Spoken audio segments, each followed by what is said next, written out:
Non-aligned movement, China, Friends of Charter of United Nations.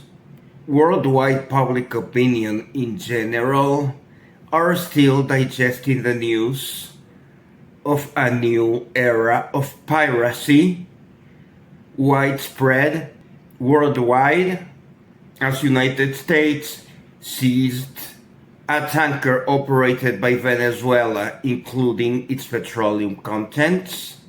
Iran retaliated, doing same on a US vessel in Gulf of Oman. There is a general escalation, both diplomatically and on economic warfare. Maximum pressure is being progressively applied by the United States, and maximum resistance is also being applied by Venezuela. OFAC, Office of Foreign Assets Control, has sanctioned 6 merchant naval companies that are associated with either Venezuela or Iran. Petroleum transportation. More than half of worldwide tanker fleet is already sanctioned. There are not too many non-sanctioned vessels available, and none of the non-sanctioned vessels are willing to transport Iranian, Russian, or Venezuelan petroleum. United States is determined to end Venezuela's relationship with Caribbean countries, which so far has been strong through ALBA, and the blockade of Venezuelan oil would entail severe shortages across the Caribbean and an obligation of Caribbean countries to purchase United States petroleum and gas. Similarly to what occurs in Europe, that they must purchase more expensive American gas than Russian gas, which is sanctioned by the European Union. United States refineries seem desperate for receiving Venezuelan crude, and as they are unable to purchase it due to OFAC sanctions, Department of Justice, the Coast Guard, Department of the Treasury, Department of War, they are all intertwined to seize Venezuelan oil and provide it for free to Gulf of Mexico refineries. Payment had already been received by Venezuela for those petroleum shipments, but now Venezuela must honor its commitment to provide such oil to clients, and already we are seeing signs of tankers unwilling to either enter or exit Venezuela to take additional petroleum in fear that they would be the next one seized. Russian Air Force has been known to escort Russian tankers at Baltic Sea, North Sea, and English Channel. Perhaps Venezuela will also need to provide military assistance by accompanying petroleum tankers on their way out of the Caribbean Sea into the Atlantic Ocean.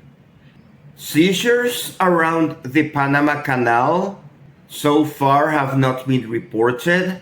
The Panama Canal is a focus of tension between United States and China. China has produced a document on how its relationship with Latin America and the Caribbean should be a virtuous relationship of trade, growth, beauty, and hope. contrasting with United States security emphasis in Latin America through the horrendous methodology of carrot and stick. Nowadays, the carrot is just a minor stick, while the stick becomes thicker. Carrot is increasingly being identified as sanctions relief rather than incentives for Latin American and Caribbean countries to benefit from trading with the United States. Benefits nowadays are just being seen as reduced tariffs or reduced sanctions. United States will continue being challenged by China as it can't really offer anything. All the United States is offering countries is an obsession to promote conflict between Latin American and Caribbean countries. Like most other people, I used to think negatively about Cuba. I always repeated propaganda that they are an oppressive regime, a repressive regime, that they are unable to produce anything. And now I am realizing that it is just a country put to slow death or torture by United States blockade. Foreign policy of Cuba tends to excel as they have learned how to always provide a sovereign opinion. Most recent example is their early condemnation of the proposed change of borders plan by Israel, which would deprive Gaza from a lot of territory according to a ceasefire line, while the state of Palestine continues not being allowed to control the little land that has been allocated for them. Gaza reconstruction remains to be seen. West Bank colonization by Israel continues. And Venezuela chose to go away from the International Criminal Court due to inaction on enforcing measures against genocide by Israel in Gaza. It is likely that Venezuela will continue being tortured through the lens of maximum pressure so that we choke economically. United States is determined on not letting any Venezuelan oil flow into the market until they are able to invade and rob us. Fiat currency is worthless. United States continues accumulating treasury debt of $38 trillion, and they seek to use Venezuelan hydrocarbons and rare earth reserves as collateral for macroeconomic spreadsheets of the United States. And same would happen with Colombia or Mexico as they start striking any of our countries.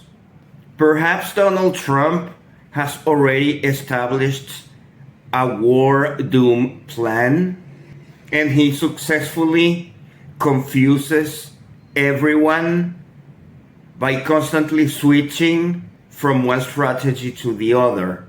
Perhaps next week he will speak about dialogue again, or perhaps next week he will continue seizing tankers. Russia, China, and Iran are individually targeted by the United States commercially through tariffs or sanctions. Our alliance needs to devise more unified strategies against the enemy. BRICS, which is a group of countries led by Brazil, Russia, India, China, and South Africa, to which have joined United Arab Emirates, Iran, Ethiopia, Egypt, have traditionally prioritized economic trade. This new issue of United States believing they have the right to militarily seize property from other countries will require specific attention from BRICS as a novelty. It is likely that BRICS will need to assume a more political and military role as an alternative to NATO, North Atlantic Treaty Organization. NATO is also being challenged as the United States is withdrawing support from Europe to shift resources for harassing the Caribbean, Central America, and South America. United States alliances may not hold much longer. Europe is obsessed of engaging into war against Russia, and free trade between Europe and Russia would be more preferable to Europe than submission to a United States that is increasingly betraying them.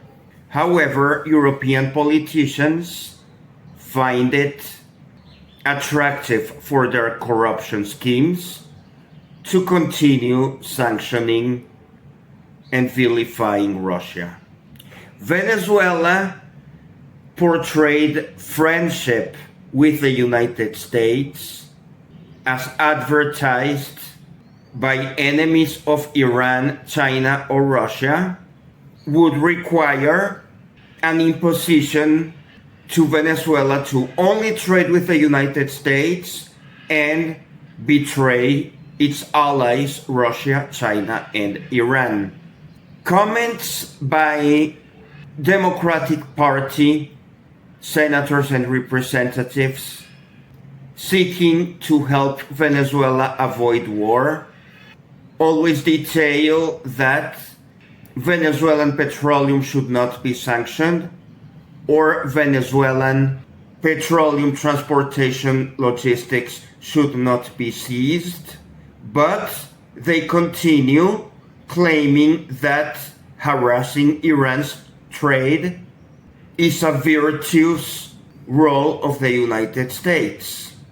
Venezuela must cherish its alliance with Iran, China, and Russia until Venezuela successfully becomes admitted to the BRICS countries, once Brazil solves a recent impasse that blocked Venezuela's entry to the bloc in 2024.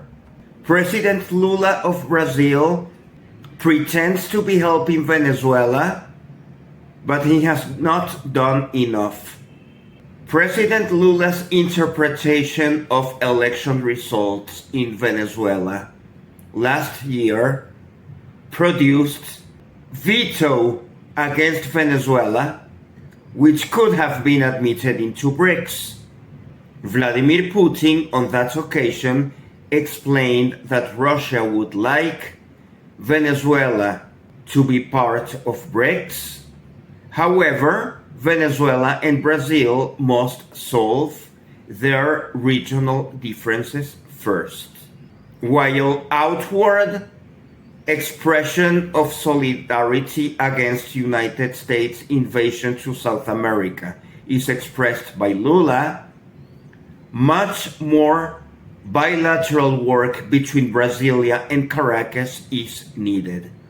President Petro of Colombia continues every once in a while alluding to presidential elections in Venezuela to be held ahead of time, which would violate Venezuelan constitution. President Petro has great ideas, but every once in a while he speaks too much. Donald Trump must be credited for pointing that out.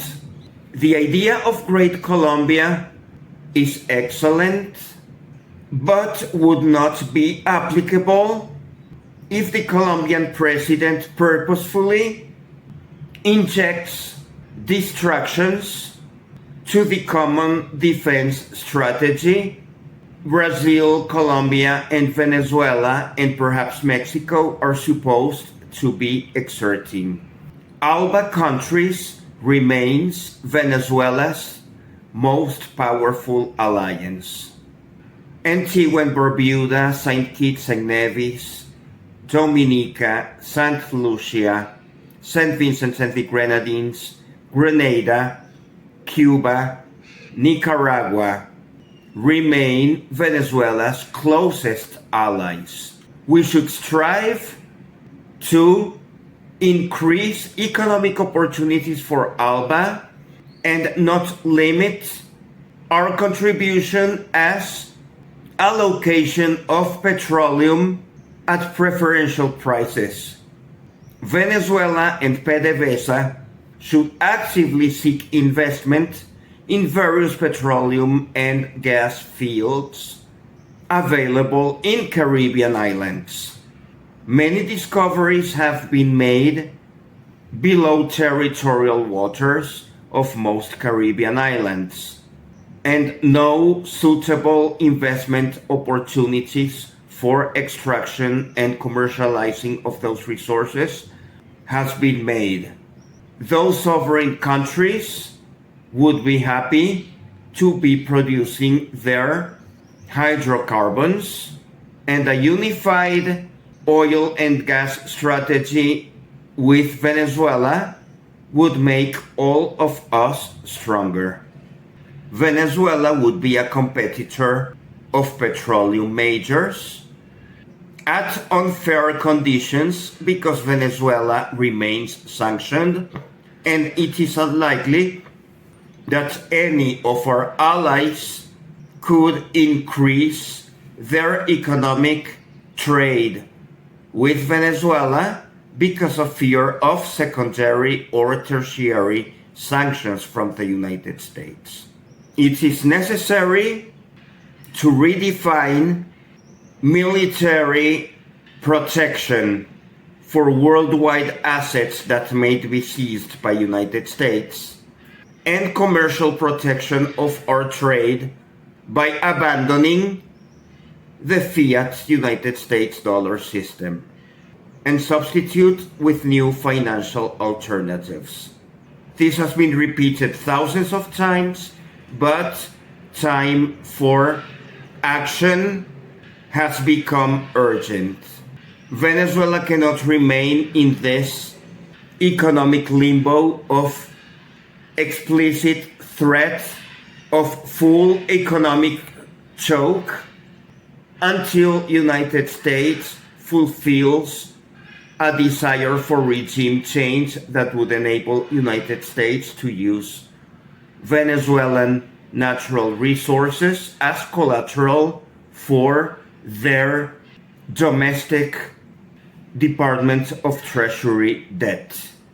Venezuela's subsoil holds sizable resources that must be protected, and our sovereignty allows us to exploit them as we see fit.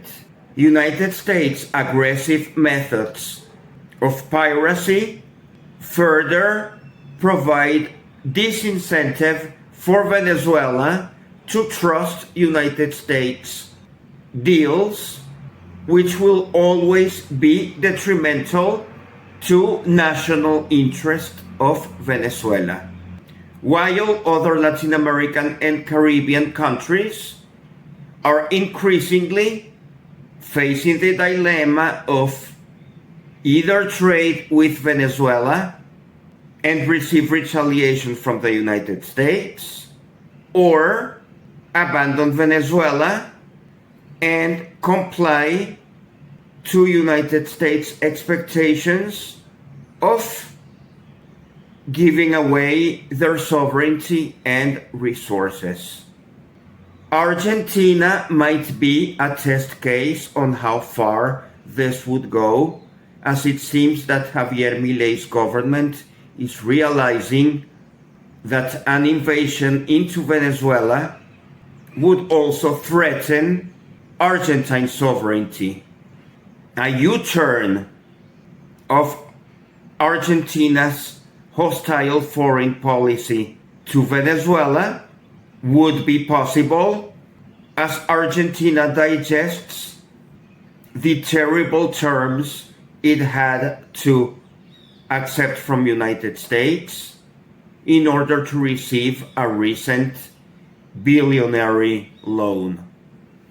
Shootings of speedboats seem to have diminished recently as the United States is expected to prioritize new method of seizing tankers. Venezuelan military continues preparing. Specific reports on preparations in every state and community within the country have been made available. Unity among people, police, and military remains stronger than ever. Massive evidence is documented of maintenance and improvement in our military forces, and Minister of Defense Vladimir Padrino Lopez has warned the United States that even though we are looking for peace, should aggression start, our armed forces would comply with their constitutional duty of protecting our country, meaning that American taxpayers would receive as compensation the bodies of their military units coming back to the United States in body bags as corpses.